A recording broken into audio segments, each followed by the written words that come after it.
My apologies, the camera shut off. Yeah. We switched cameras because mine refuses to work and we get this, so I don't know. We hate you. Cameras do not like me.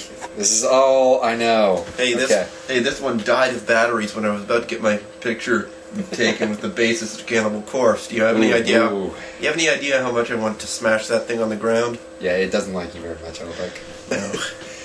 No. We were breaking down Tandem McCrory, Pete Spratt. I'm going to go with McCrory because he's got to have a better ground game than Pete Spratt. And if he doesn't, the UFC has no idea what it's doing. And he's got a massive height or reach advantage over Pete Spratt. So I think, I don't know, I just think he'll take it. I might go with McCrory on this one because of his height. Yeah. Got another freakishly tall guy here. Jeff Cox, 6'4", fighting at lightweight.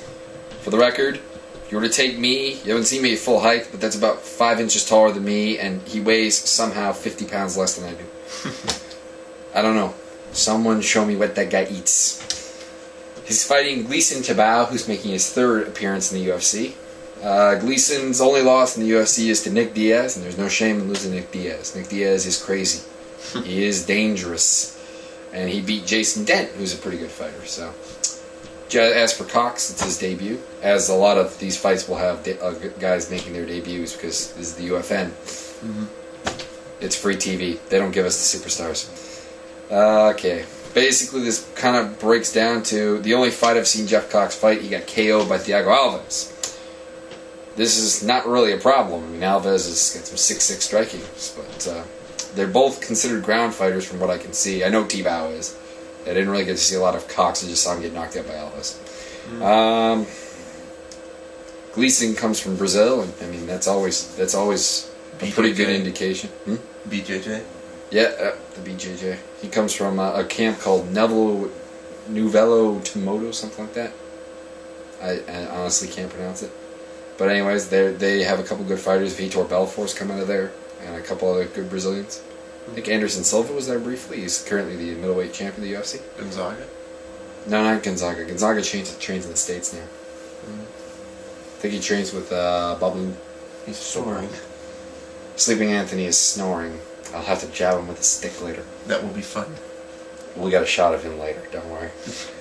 Okay, so we got the veteran versus the newcomer. What do you think?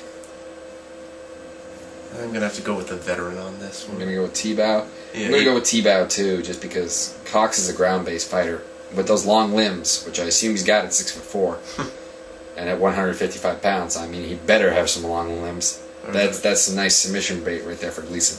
Although like he could have tiny legs and a really tall body for some reason. Maybe we'll see. I don't know. We'll see if they show that fight. Next we have Steve Bruno. He's a newcomer to the UFC, welterweight. Unremarkable record. Versus Chad the Grinder Reiner, who lost to Josh Berkman in his UFC debut. Chad's a ground fighter. Steve Bruno seems pretty well rounded actually. He's got some wins by very varied methods. TKO, KO, decision, submission, whatever.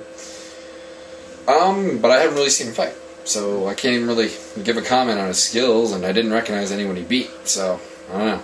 What do you think? They look pretty evenly matched. Their records are about around the same. Size looks about the same. I don't know about this one. I'm gonna go with the Beast I know versus the Beast I don't know. So I'm gonna pick Chad Reiner just because I have seen him fight. I know what he does bring to the table. Last up on the UFN we have Luke Caldillo, something like that. Calls himself Little Hulk. 15-7 in professional mixed martial arts. He is making his UFC debut against Nate Moore, who's 6-4, 0-1 in the UFC. He got dominated by Kurt Pellegrino. It was ugly. I don't even like Kurt Pellegrino, but I gotta say that was domination. He got eventually gets subbed. I believe it was a footlock of some sort. I haven't seen the fight in a while.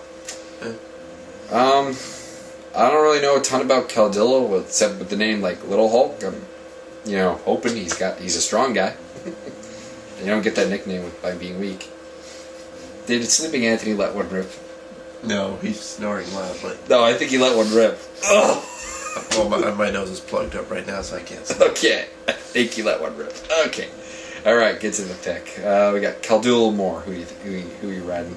Well, I'm going to go with Caldillo on this one based on his record. He's got 15 wins compared to Moore's 6.